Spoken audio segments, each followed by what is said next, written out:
오늘 말씀은 마태복음 5장 1절로 2절, 7장 28절, 8장 1절입니다. 예수께서 무리를 보시고 산에 올라가 앉으시니 제자들이 나아온지라. 입을 열어 가르쳐 이르시되, 예수께서 이 말씀을 마치심에 무리들이 그의 가르치심에 놀라니 예수께서 산에서 내려오시니 수많은 무리가 따르니라. 아멘. 마태복음 강의 17번째 시간입니다. 오늘은 마태복음 5장 1절부터 2절까지 그리고 7장 28절부터 8장 1절까지의 본문을 가지고 권위라는 제목으로 함께 나누기를 원합니다. 부제목은 그들의 서기관들과 같지 아니함일러라입니다. 요새 언론에 이렇게 보면은 여러 사건들이 한국에 너무 많은 사건들이 일어나잖아요. 거기서 김기춘 전 대통령 비서실장과 조윤석 문화체육부 장관이 구속되지 않습니까? 며칠 전에. 그래서 언론에서는 그들을 보고 그들의 권위 추락에 대해서 집중 보도하고 있습니다. 이 보도들에서 말하는 권위는 한마디로 말하면 힘, 파워인 것이죠. 이 힘이 빠진, 권위가 추락한 이 사람들은 이렇게 언론은 표현하기도 합니다.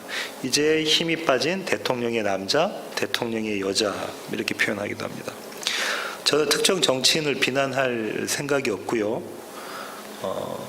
또 강단에서 정치적인 얘기를 하고 싶지도 않습니다. 하지만 개인적인 소신과 개인적인 생각은 있습니다만 그렇게 하고 싶지는 않습니다. 오늘 이 얘기를 한 이유는 권위라는 것은 힘, 파워, 그리고 권위가 갖고 있는 이미지를 잠시 빌려 쓰기 위한 것입니다. 권위를 국어사전에서 찾아보면 이런 뜻들이 있는데요. 다른 사람을 통솔하여 이끄는 힘, 그러니까 리더십 같은 거겠죠. 영향을 끼칠 수 있는 능력이 힘이죠. 가치의 우월성을, 이것이 좋다라는 가치의 우월성을 믿도록 하는 힘, 능력, 그다음 정당한 권력. 영어로는 이 권위가 authority인데요. 그는 명령이나 의사결정을 위한 힘이나 권리, 이렇게 이야기하고 있습니다.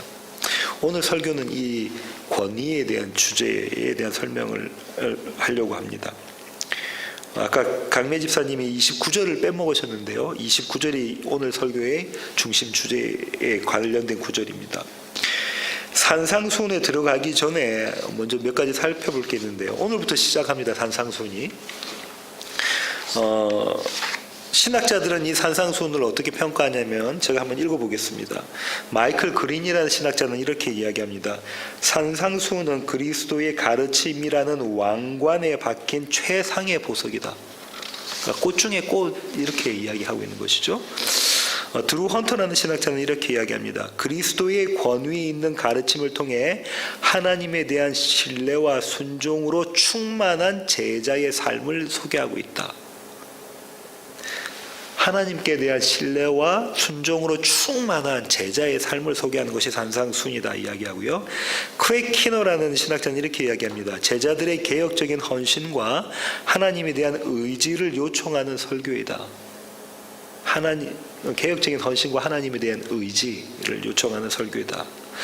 그랜드 오슬본이라는 신학자는 이렇게 이야기합니다. 종말론적 공동체에서 그리스도가 요구하는 제자도의 가르침이다. 새로운 언약, 새 언약의 법, 제자도의 가르침이다. 이들 신학자들의 의견들을 다 종합해보면 한마디로 이야기하면 산상수훈은 기독교 윤리 규범이다라는 거죠. 도덕이라는 겁니다. 그래서 이렇게 표현하죠. 마틴 로이드 목사님 같은 경우는 이렇게도 표현했죠. 정상에 도달할 수는 없지만, 우리가 그 정상에 도달할 수는 없지만 그럼에도 불구하고 힘써서 올라가야 하는 산, 이것이 산상수훈이다라는 이야기인 것이죠. 이들의 견해에 대한 평가는 오늘의 설교로 대신하려고 합니다. 또 산상수훈을 들어가기 전에, 본격적으로 오늘 본문을 보기 전에 생각해 보아야 될 게 지난 시간까지 나눴던 말씀인데요. 마태복음 전체의 주제가 뭐냐? 한마디로 요약하면 하나님 나라, 천국에 대한 거거든요. 그리고 천국 백성은 어떤 자다, 이 얘기하고 있습니다. 그런데 이 하나님의 나라의 주인공이 누구시죠? 예수 그리스도인데 예수 그리스도가 갖고 오신 사명이 뭐예요? 그게 4장 17절이죠. 이때부터 예수께서 비로소 전파에 이르시되 회개하라 천국이 가까이 왔느니라. 이 사명을 가지고 오셨잖아요. 이 말씀은 어떤 거냐면 내가 왔어. 내가 왔다는 얘기는 뭐죠? 천국이 온 거야. 내가 왔으니까 이제 천국이 시작된 거야 라고 이야기하시고, 내가 창세전에 택한 나의 백성들을 어떻게 하겠다는 거예요? 나의 백성으로 만들어내겠다라는 하나님의 의지가 담겨져 있는 약속이 여기에 담겨져 있는 것이죠. 그렇습니다. 그래서 이 프로세스가 어떻게 된다고 그랬죠? 복음이 선포되어지고 그 복음에 의해서 하나님의 백성들에게 회개가 일어나고, 그러면 회개가 일어나면 내가 주님 따르겠습니다. 아버지도 버려두고 배도 버려주고 그물도 버려주고 제가 주님을 따르겠습니다라는 순종이 일어난다고 그랬죠. 그리고 그 순종은 다시 어떻게 일어나죠? 하나님을, 예수님을 전하는 복음 선포로 다시 이게 계속 순환적으로 되풀이되는 것이죠. 그런데 지난 시간에 이제 말씀 나누기로는 복음을 선포하는 방식이 두 가지가 있다고 그랬었죠. 복음을 선포하는 방식이 두 가지입니다. 근데 첫 번째가 뭐라고요? 가르치심. 그것이 산상수훈 5장, 6장, 7장에 있습니다. 그다음 복음을 또 가르치시는 방법 말고 복음을 선포하시는 또 다른 방법은 고쳐주심, 그죠? 치료하심으로 하는데 그것이 8장, 9장에 나옵니다. 누구부터 먼저 등장하냐면 8장 보시면 누구부터 등장하면 나병 환자부터 등장을 하게 되죠. 그러니까 이런 거죠. 복음을 어떻게 이미지로 이야기하고 있냐면 무지에서부터 알게 되는, 무지에서부터 구원, 전혀 모르는 이 무지에서부터의 구원, 지식적으로, 또 한편으로는 병으로부터의 구원, 이걸 가지고 복음을, 구원이라는 것을 설명하고 계신 것이죠. 그러니까 지난 시간에 말씀드린 것처럼 오순절 교단에서 이야기하는 삼박전 구원 이런 것은 비성경적인 것이다, 그죠? 비성경적인 것입니다. 이 땅에서 사는 동안 범사에 잘 되고 잘 먹고 잘 살고 그 다음에 강건해지는, 건강해지는 그런 질병의 고통으로부터 벗어나는 것, 그것이 구원이라고 여기는 것은 뭐라고 했죠? 착각이다 말씀을 드렸었고요. 이런 구원을 얻기 위해서 용을 쓰는 믿음도 착각이다라고 말씀드렸고, 이런 구원과 믿음을 전제로 해서 많은 사람들이 모여지는 그 부흥도 착각이다 말씀드렸습니다. 여기까지가 지난 시간에 저와 여러분이 나눈 말씀입니다. 그러면 오늘 보십시오. 이 산상수훈이라는 것은 또 어떤 걸 먼저 알고 가셔야 되냐면 이런 겁니다. 예수님의 생애를 그대로 모형했던 게 이스라엘의 역사였나요? 히스토리였나요? 그렇죠. 그렇습니다. 이스라엘, 출애굽한 이스라엘의 히스토리를 한번 볼까요? 야곱부터 시작해서 야곱 12 아들들이 이스라엘을 상징하고 있잖아요. 12지파잖아요. 그들이 어디에 살고 있었냐면 처음에 가나안에 살고 있었습니다. 맞나요? 가나안에 살고 있다가 어디로 들어가죠? 요셉을 통해서 애굽으로 들어가고요. 그 애굽에서 출애굽하게 되고요. 홍해를 건너면서 침례를 받게 되고요. 40년 광야 기간 동안 시험이라는 걸 받게 되고요. 그 시험을 받으면서 무엇이 증명되어집니까? 그들이 마땅히 죽어야 될 자이라는 것이 증명되어 있고 시험에서 실패하는 모습들이 들어지죠. 근데 그것의 기준이 뭐냐면 시내산에서 그들이 받은 법입니다. 법을 받기 전에 이들이 뭐라고 법을 받고 난 다음에 이들이 뭐라고 말하죠? 내가 그 법 지키겠습니다. 나중에 살펴보겠지만 그래서 모세가 피 뿌리고 그럽니다.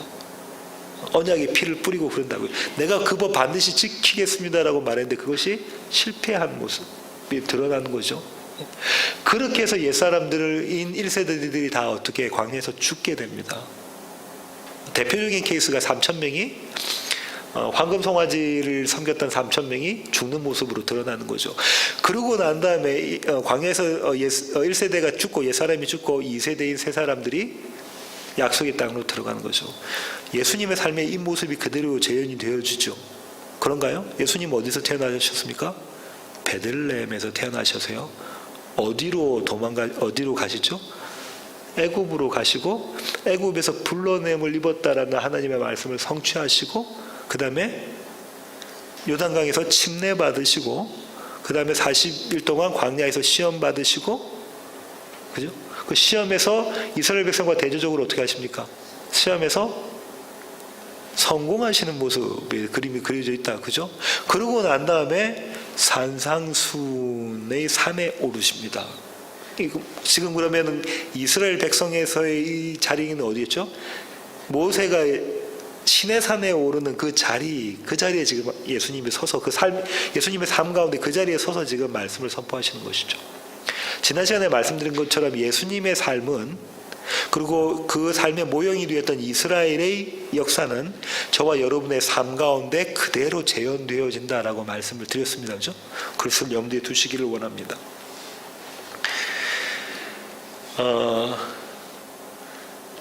오늘 저 본문을 이제 한 절씩 살펴볼 텐데요. 어떤 시각에서 살펴볼 거냐면, 이거 전제를 갖고 계셔야 되는데, 한 개는 예수님 당시에 예수님과 함께 그 자리에 있었던 유대인의 시각에서 살펴볼 거고요. 하나는 이 마태복음이라는 복음서를 읽는 1차 독자. 그럼 예수님 당시보다 더 뒤에다, 그죠? 시점으로는 그 1차 독자. 그들은 유대인이었고요, 그리스도인이었습니다. 그들의 시각에서 살펴볼 겁니다. 이 두 가지의 시각을 번갈아 오고 가면서 오늘의 본문을 살펴보려고 합니다. 한 절씩 살펴보죠. 4장 25절부터 보겠습니다. 지난 시간에 했었는데요. 갈릴리와 데가볼리와 예루살렘과 유대와 요단강 건너편에서 수많은 무리가 따르니라. 수많은 무리가 따른 이유가 뭔가요? 예수님께서 뭘 해주셨습니까? 병을 고쳐주셨기 때문에 그렇습니다. 그러니까 이들이 따랐던 이유는 뭐냐면, 하나님 나라가 왔네, 내 생각과 동일한 그 하나님 나라가 왔네라는 생각을 가지고 예수님을 따랐던 거죠. 그죠? 그렇습니다. 그 다음에 5장 1절이 나오는데요. 읽어보겠습니다. 예수께서 무리를 보시고 산에 올라가 앉으시니 제자들이 나아온지라. 여기서 이제 신학자들은 어떤 견해들을 제시하냐면요. 예수께서 무리를 보시고 산에 올라가 앉으시니 제자들이 나왔잖아요. 그러니까 예수님께서는 무리들은 같이 산에 안 올라가고 제자들만 올라갔을 것이다 라고 하는 의견들이 있고요. 또 어떤 의견은 무리까지 같이 올라갔지만 사실상 예수님께서 전하고자 하시는 복음은 제자들에게만 포커스를 맞춘 것이다 라고 주장하는 신학자들도 있습니다. 그렇게 주장하는 이유는 그것이 산상순의 메시지와 상통하기 때문에, 일맥상통하기 때문에, 일치되기 때문에 그렇다라고 생각하고요. 김성수 목사님도 이 의견을 동일하십니다. 근데 저는 좀 생각이 다른데요. 왜냐하면 이제 7장 28절하고 8장 1절 한번 볼까요? 예수께서 이 말씀을 마치시며 무리들이 그의 가르치심에 논란이라고 나왔잖아요. 그러니까 이 무리들은 예수님의 말씀을 들었던 자들이고요. 그 다음에 8장 1절 봐도 수많은 무리가 따르죠. 예수님께서 산에서 내려오시니까 수많은 무리가 따르는 모습이 있습니다. 그러니까 이 산상수훈의 산에 무리들도 같이 올라갔고 제자들과 함께 예수님의 말씀 산상수훈을 들었던 것이다, 이렇게 생각을 합니다. 5장 1절을 바라보는 당시 예수님 당시의 유대인들은 어떤 입장이었을까를 한번 생각해 보면 이렇습니다. 4장 17절에 예수님께서 복음을 선포하셨죠. 회개하라, 천국이 가까이 왔다. 천국의 주인공은 나다 라는 말씀을 하셨단 말이죠. 그러니까 이 사람들은 예수님의 사역들을 보고, 예수님의 올라온 기적들을 보고 어떻게 생각했을까요? 이 유대 사람들은 정말 올 곳이 왔구나, 정말 천국이 왔다, 내가 생각했던, 우리가 기대했던 그 하나님의 나라, 메시아의 나라가 왔다, 이분이 그 메시아다 라고 생각을 했겠죠. 그죠? 왜냐하면 예수님께서 보이셨던 각종 기적들 때문에 그렇습니다. 귀신 들린 자를 귀신에서 해방시켜 주시고 병든 자를 고치고 이러는 여러 가지 기적들을 보고 이제 메시아 나라, 천국이 왔다, 하나님의 나라가 왔다라고 생각을 했겠죠. 이에 대해서 그런데 그 메시지 안에 어떤 내용이 있냐면 회개하라라는 게 있는 거예요. 천국이 왔는데 천국에 들어갈 수 있는 입장표가 있어야 되는데 그 입장표가 뭐냐면 회개하라는 거죠. 그 회개에 대한 관심이 이들에게 있었겠죠. 그래서 신학자 루이스 바비에니는 이렇게 이야기합니다. 아마 이 사람들이 이런 마음을 품지 않았을까. 어떤 마음이냐면 이런 거죠. 나는 과연 저 메시아 왕국에 들어갈 수 있는 자격이 있을까? 나는 그 입장표, 그 티켓을 내가 가진 자일까? 하나님의 나라는 의인만 들어갈 수 있다고 하는데 나는 참 의인인가? 나는 의를 가지고 있는 자인가? 그리고 예수님의 말하는 저 메시아가, 예수라는 메시아가 말하는 의인은 도대체 무엇일까? 이런 궁금증을 가졌겠죠. 그래서 이제 예수님께서 산상순의 산에 오르실 때 이들은 길을 쓰고 예수님을 따랐을 겁니다. 왜냐하면 그 의, 천국의 입장표라는 그 의가 뭐고 그 의인이 누구인가에 대해서 관심을 갖고 그걸 들으려고 했겠죠. 그리고 내가 만약에 그 의의를 가질 수 있다면 내가 가져야 되겠다라는 생각을 가지고 예수님을 따랐겠죠. 여기까지가 당시 유대인 사람들이고 1차 독자였던 유대인들, 마태복음을 읽는 독자들은 어떤 생각을 했을까요? 산에 올라가라는 단어가 나오잖아요. 5장 1절에 산에 올라가라는 거를 딱 생각했을 때는 산에 대한 이미지가 그려졌겠죠. 우리는 이 세워지는 교회 성도 정도 되면, 수준이 되면 산 하면 어떤 산이 생각나십니까? 시온산, 시내산이 생각나죠. 조금 더 추가적으로 이야기하면 변화산도 생각나고요. 그 예수님께서 마지막으로 승천하셨을 때 있었던 감람산, 이런 또 올리브산이죠. 그것도 생각이 날 겁니다. 이 정도 생각나시겠죠. 예수님의 사역을 4장 23절에서는 뭐라고 이야기합니까? 예수님의 사역은 가르치셨고 복음을 선포하셨고 또 치료하셨다, 고쳐주셨다라는 사역인데, 제가 지난번에 뭐라고 말씀하셨냐면 그 가운데는 복음 선포가 주제이고 나머지 두 가지는 그 주제를, 복음 선포를 설명하시는 방법론적인 것이다라고 말씀을 드렸다죠. 그러면 그 첫 번째 방법론이 뭐였냐면 가르치시는 산이잖아요. 가르치시는 거잖아요. 그럼 가르치시는 산에 올라가신 자리가 산상순의 산입니다. 두 번째는 치료하시는 산, 기적을 보이시는 산, 하나님으로서의 그 자신의 모습을, 신성을 보이시는 산이 될 거잖아요. 그 산이 어떤 산이에요? 변화산이죠.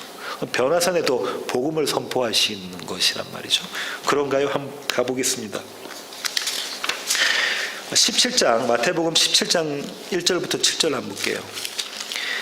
엿새 후에 예수께서 베드로와 야고보와 그 형제 요한을 데리고 따로 높은 산에 올라가셨더니 그들 앞에서 변형되사 그 얼굴에 해같이 빛나며 옷이 빛과 같이 휘어졌더라. 그때에 모세와 엘리야가 예수와 더불어 말하는 것이 그들에게 보이거늘 베드로가 예수께 여쭈어 이르되 주여 우리가 여기 있는 것이 좋사오니 만일 주께서 원하시면 내가 여기서 초막 셋을 짓되 하나는 주님을 위하여 하나는 모세를 위하여 하나는 엘리야를 위하여 하리이다. 말할 때에 호련히 빛난 구름이 그들을 덮으며 구름 속에서 소리가 나서 이르시되 이는 내 사랑하는 아들이요 내 기뻐하는 자니 너희는 그의 말을 들으라 하시는지라. 제자들이 듣고 엎드려 심히 두려워하니 예수께서 나와 그들에게 손을 대시며 이르시되 일어나라 두려워하지 말라 하시니 제자들이 눈을 들고 보매 오직 예수 외에는 아무도 보이지 아니하더라. 세 사람이 나오는데 세 사람이 한 분은 예수님이고 두 사람은 모세와 엘리야. 모세와 엘리야는 요한계시록 우리가 배웠습니다. 누구를 이야기하는 거죠? 두 증인, 교회, 저와 여러분이고 이들이 연합한 모습의 그림이다라고 말씀을 드렸죠. 이 모습을 보니까 베드로가 내가 여기서 초막셋을 짓겠습니다라고 고백을 할 때 하늘 문이 열리면서 하나님의 말씀이, 메시지가 선포되어집니다. 예수님이 침례 받으실 때와 마찬가지로 그 메시지, 그 복음이 뭐죠? 이는 내 사랑하는 자고 내가 기뻐하는 자다. 내 사랑하는 아들이다. 너희는 그 말에 순종해라. 복음이잖아요. 이분이 메시아다라는 복음이잖아요. 그러니까는 회심이 일어나야 되잖아요. 회개가 일어나야 되잖아요. 제자들이 어떻게 합니까? 심히 두려워. 주님 앞에 심히 두려워. 왜죠? 내 모습을 알거든요. 내가 죄인된 모습을 아니까 하나님이 내 앞에 와 계시니까 내가 두려워하죠. 그때 예수님이 이 제자들에게 어떻게 합니까? 손을 대십니다. 손을 대시면서 그들에게 위로의 말, 평안을 주시는 말씀하시죠. 내 제자로 삼는, 순종하는 자리로 끊는 그 그림이 그려져 있는 것이죠. 변화산 이런 것. 그러니까 변화산 기적도 뭘 얘기하려고 하는 거예요? 복음을 선포하려고 하는 것이다라는 거죠. 여기까지는 저와 여러분이 이미 신약을 다 알고 있는 저희가 이해하는 거고요. 마태복음을 읽는 1차 독자들은 이 산 하면 무슨 산을 생각했겠냐면 시내산을 생각합니다. 왜냐하면 산에 오르사라는 것이 누군가 산을 오른 그림이 구약이었거든요. 유대 사람들은 구약을 훤히 알고 있는 자들이었기 때문에 그렇습니다. 출애굽기 19장 1절부터 3절로 가겠습니다. 이스라엘 자손이 애굽 땅을 떠난 지 3개월이 되던 날 그들이 시내 광야에 이르니라. 그들이 르비딤을 떠나 시내 광야에 이르러 그 광야에 장막을 치되 이스라엘이 거기 산 앞에 장막을 치니라. 모세가 하나님 앞에 올라가니 여호와께서 산에서 그를 불러 말씀하시되, 모세가 하나님 앞에서 어디 올라갔대요? 시내산에 올라갔다라고 나오죠. 다시 내려오고 또 올라갑니다. 24장 12절로 가볼까요?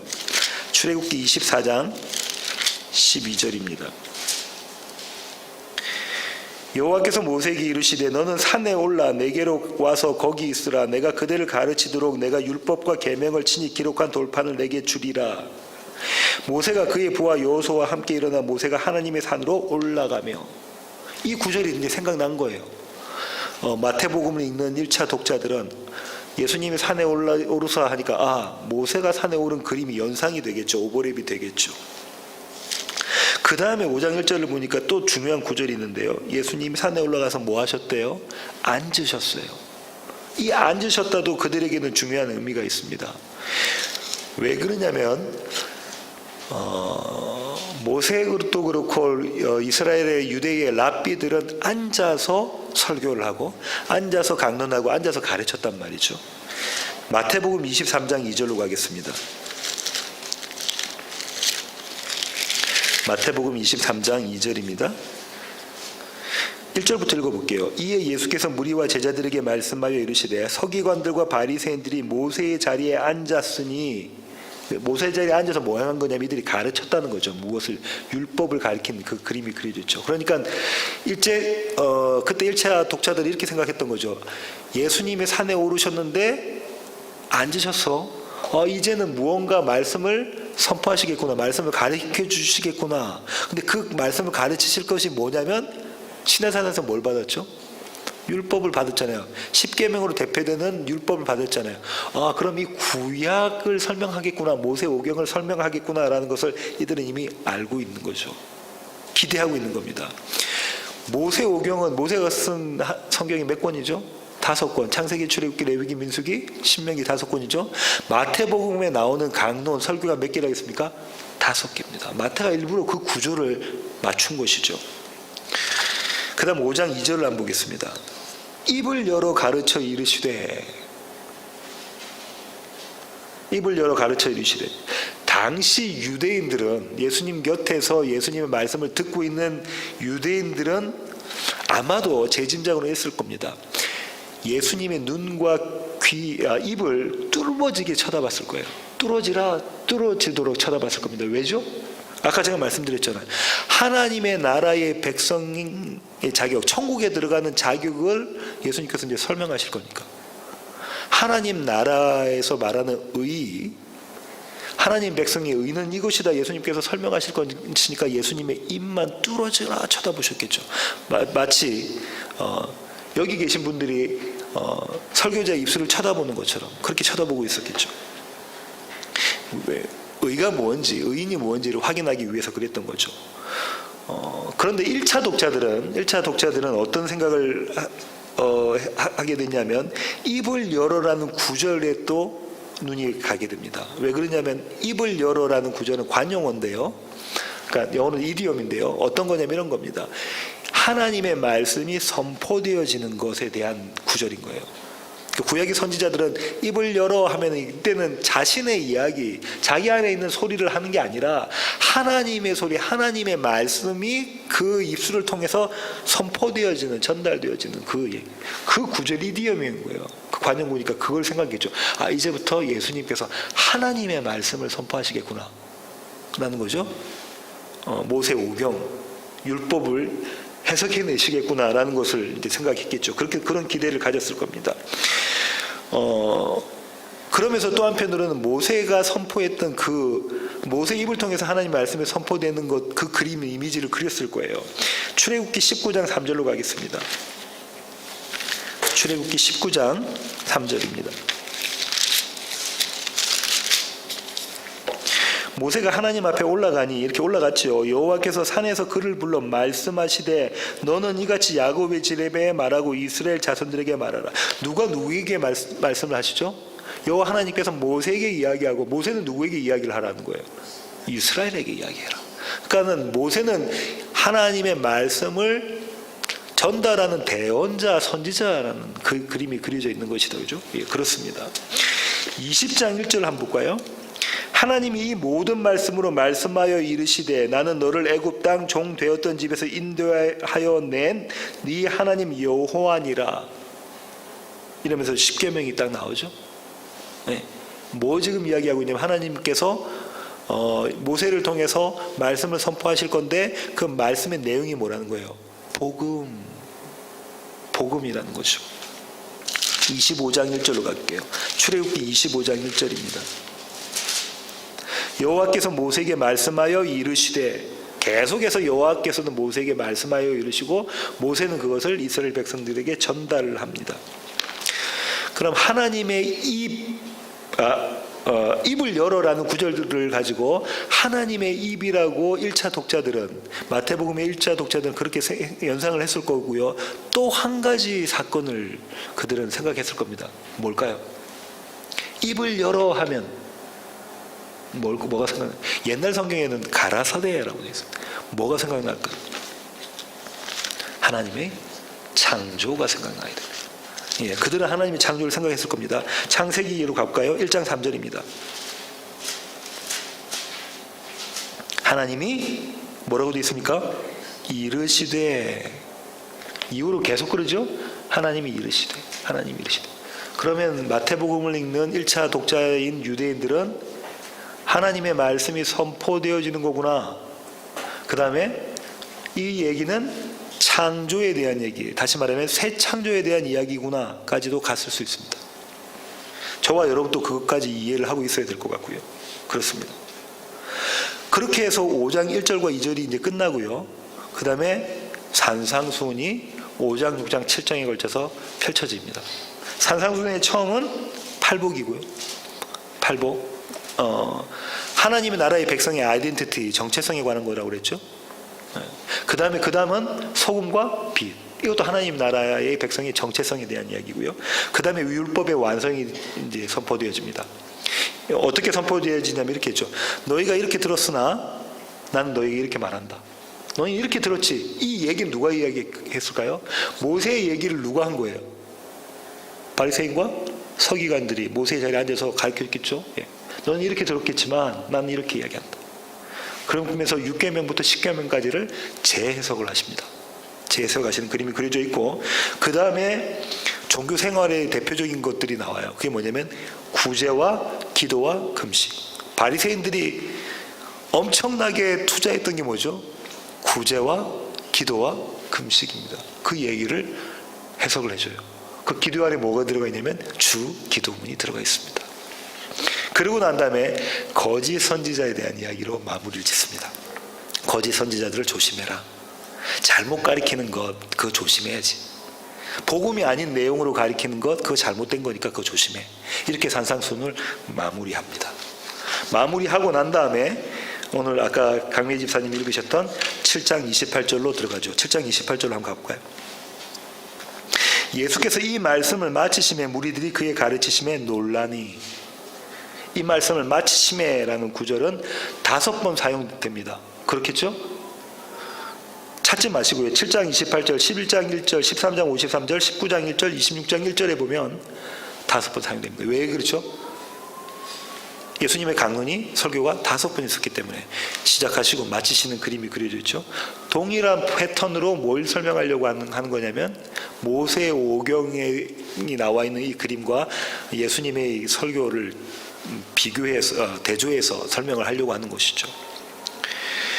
이 말씀을 마치심에를 읽은 1차 독자들은 무엇에 또 포커스가 꽂히냐면요, 마침이란 단어에 꽂힙니다. 마침은 완성한 거잖아요. 완성. 마치심에라는 단어가 나온 또 성경에 있을 거예요. 모세오경 중에. 어디에 나옵니까?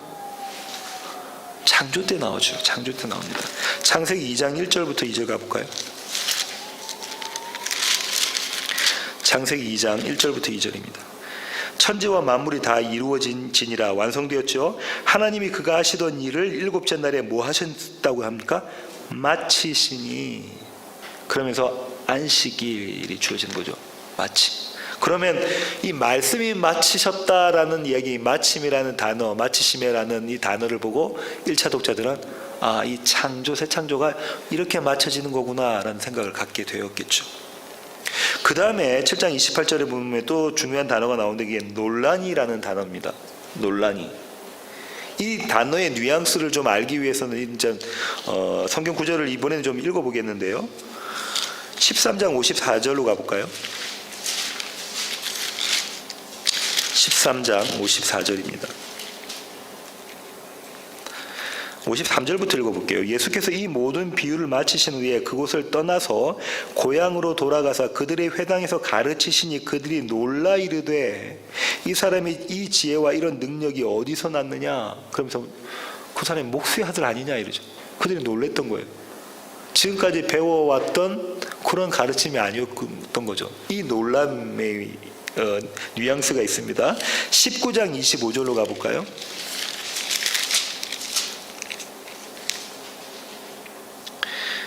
23절부터 한번 제가 읽어볼게요. 예수께서 제자들에게 이르시되 내가 진실로 너에게 이르노니 부자는 천국에 들어가기가 어려우니라. 다시 너에게 말하노니 낙타가 바늘기로 들어가는 것이 부자가 하나님의 나라에 들어가는 것보다 쉬우니라 하시니 제자들이 듣고 몹시 놀라 이르되 그렇다면 누가 구원을 얻을 수 있으리까? 부자는 천국에 들어갈 수 있다는 거예요, 없다는 거예요? 없다는 겁니다. 그렇죠? 절대 그건 불가능한 일이다라고 이야기를 하니까 이제 뭐라고 이야기하냐면 제자들이 몹시 놀라. 그럼 누가 과연 천국에 들어갈 수 있냐?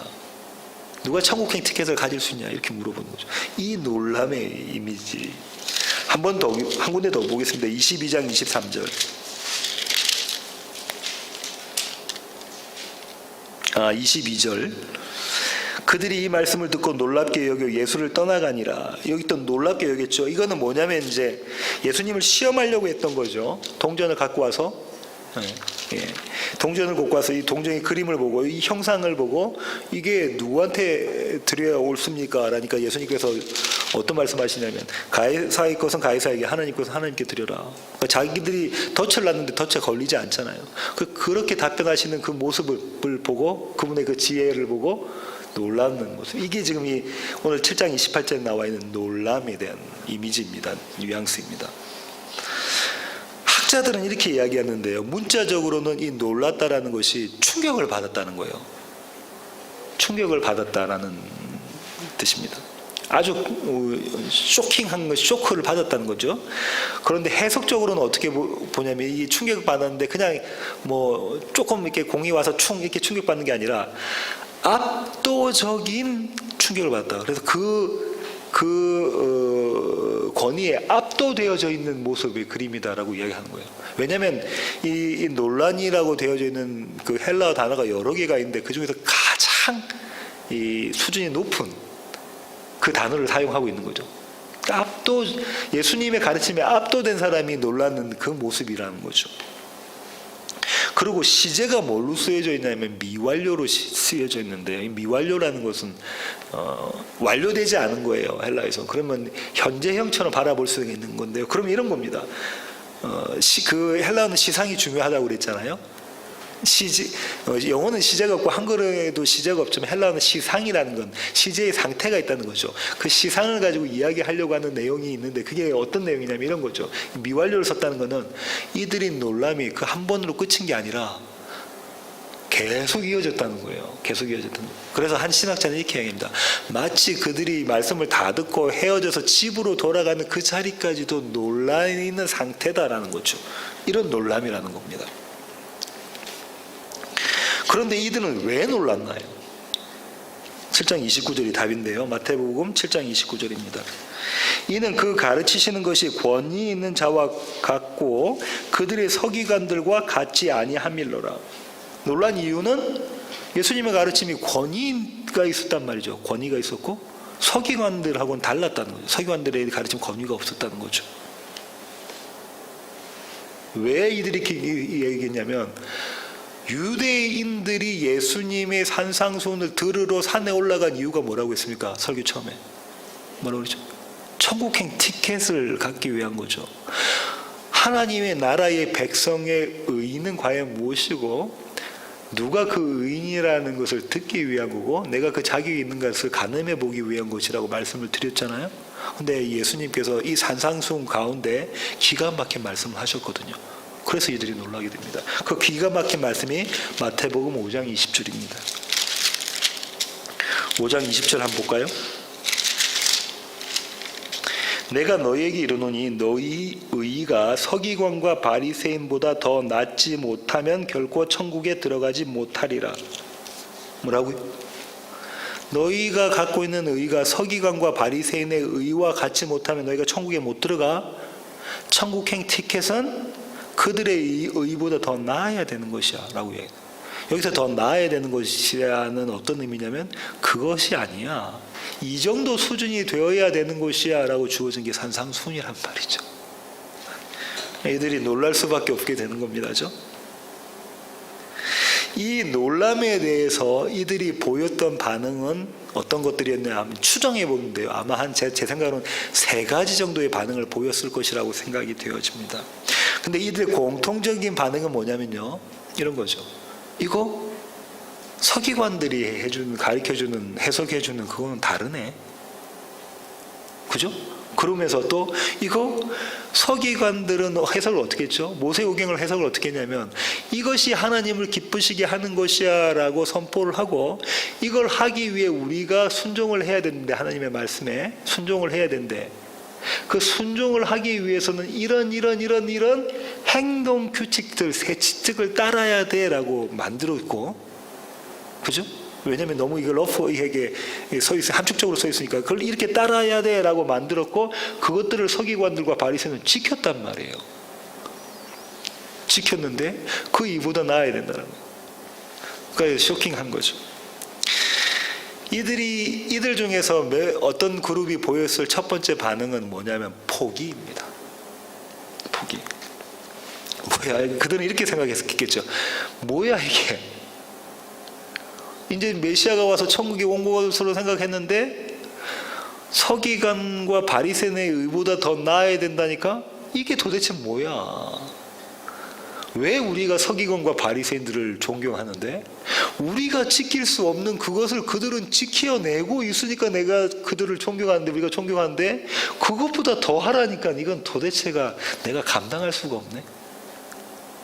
그냥 예수님께서 행하시는 그 기적들, 그런 것들만 맛보고 천국에는 들어갈지 안 갈지 모르겠지만 이건 못해, 이렇게 포기해버리는 그런 그룹들이 있었을 거라고 추정해 봅니다. 두 번째 그룹은요, 예수님의 가르치심에 도전을 받는 그룹입니다.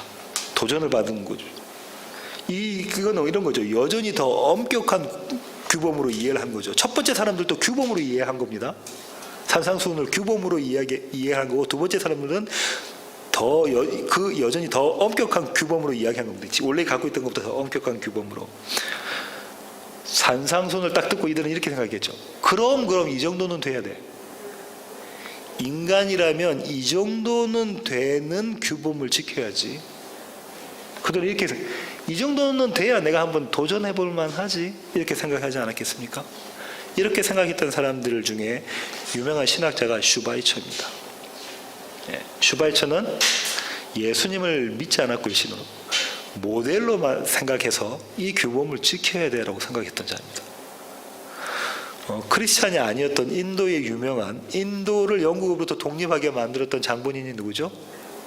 간디죠. 그 간디가 이 산상수훈을 1억 시각으로 바라보고 지켰던 자예요. 매일 아침에 산상수훈을 읽었다고 그러죠. 그랬던 자입니다. 한국의 여러 유명한 스님들 다 읽으시고요. 여러 유명한 종교인들은 이 산상수훈을 다 읽습니다. 그들은 뭐라고 보는 거죠? 이 산상수훈을? 종교의 경전 중에서 최고 높은 자리에 위치한 그 경전으로 보는 거예요. 내가 지켜내야 할 종교의 경전이고 생활의 규범, 윤리 규범으로 바라본 것이죠. 이렇게 성취하고 나면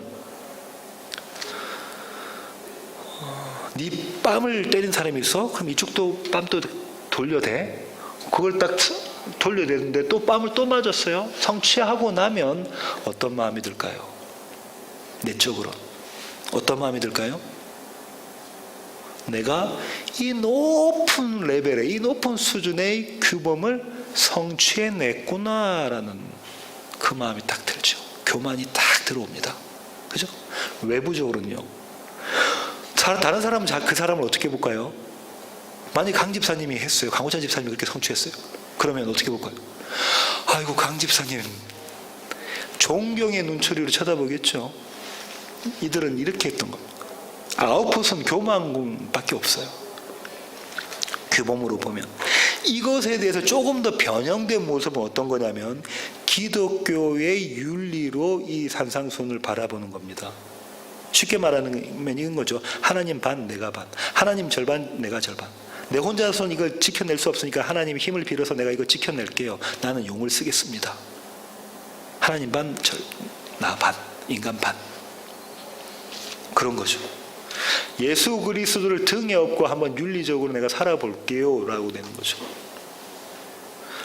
그래서 마이클 그린이라는 신학자는 이렇게 이야기합니다.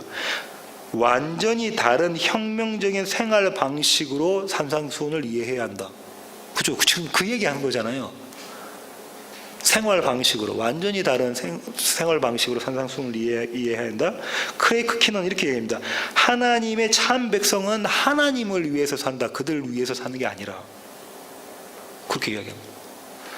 강 집사님, 하나님 위해서 사셔요?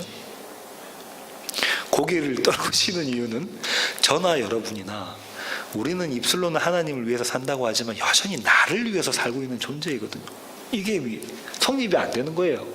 그렇잖아요. 여기까지 두 번째 가능한 반응입니다. 하나는 완전히 종교적으로 규범을 삼은 거고, 또 하나는 하나님 반, 나 반, 내가 해내겠습니다라는 거죠. 같은 맥락이 있습니다. 세 번째 그룹의 사람들이 했을 반응은 이런 겁니다. 감사와 찬양입니다. 하나님의 은혜를 깨닫고 감사와 찬양을 하는 겁니다. 규범이 아니라, 산상수훈을 규범이 아니라 뭘로 보는 거예요? 하나님의 일하심으로 바라보는 거예요. 하나님이 내 안에, 아까 우리가 불렀던 찬양처럼 장막 치셔서 하나님께서 만들어내시는 일하심이구나, 이렇게 산상수훈을 바라보는 거죠. 그런데는 이렇게 해석을 합니다. 시내산 율법이 내가 알고 있었던 그 율법이 아니구나. 법으로 내가 지켜내야 하는 그 율법이 아니구나. 법으로 지켜내야 된다는 것은 내가 지금까지 그렇게 붙잡고 있었고 손 놓지 못하고 붙잡고 있었던 그 모습이었구나. 근데 이것을 이 법으로 지키고 있었던 거는 무너져야 되고 부서져야 되고 깨져야 되는 거구나. 그리고 하나님께서 반드시 그 일을 해내시구나. 나는 죽고 예수 그리스도가 살아나야 되구나. 나의 교만은 죽고 예수 그리스도가 그 자리에 서 계셔야 되는 거구나. 이걸 깨닫게 되는 거죠. 이런 세 번째 그룹의 반응을 김성수 목사님은 그분의 설교집에서 어떻게 설교 제목을 붙이셨냐면 이렇게 붙이셨습니다. 구약의 산이 신약의 산을 부수다. 예, 맞는 표현이죠. 제가 이렇게 주장하는 이유는, 그리고 김성수 목사님도 이렇게 주장하시는 이유는 어떤 거냐면 이런 거죠. 산상수훈에 우리가 원하는 모습의 그림이 그려져 있습니까? 어디 한 군데라도 산상수훈에서 내가 하고 싶은 것들이 그림이 그려져 있습니까? 아니죠. 내가 정말로 하기 싫은 것들만 거기 그려져 있는 거예요. 아까 첫 번째 레벨 수준이 높다고 하는 사람조차도, 그죠?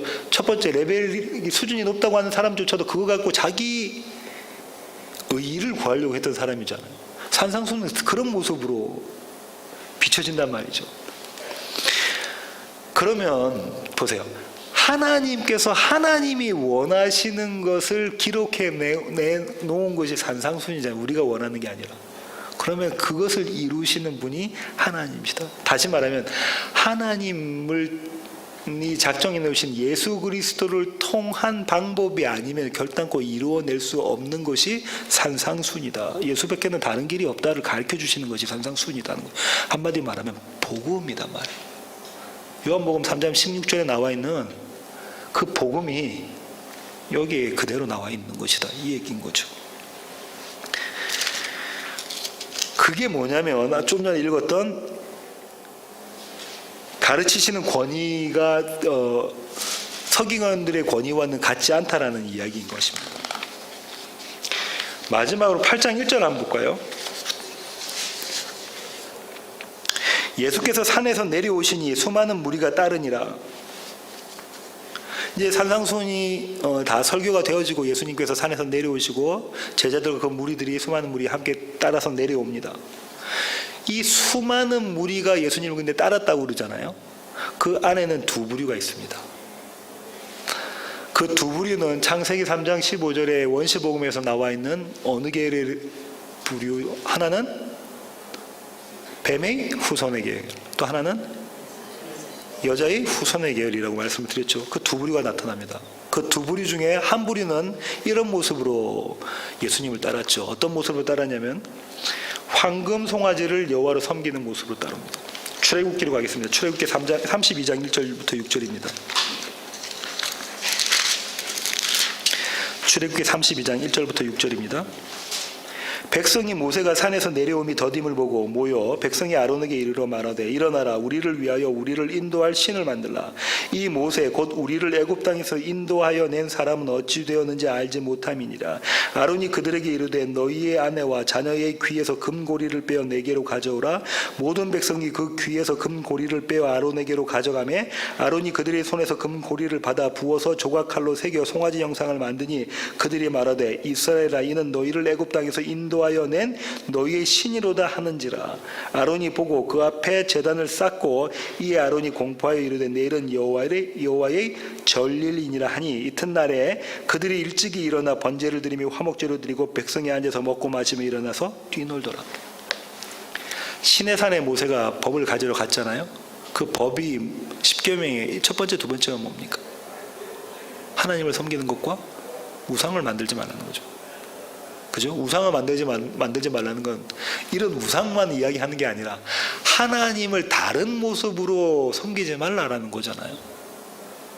근데 이스라엘 백성들은 하나님을 다른 모습으로 섬기는 그림으로 그려져 있잖아요.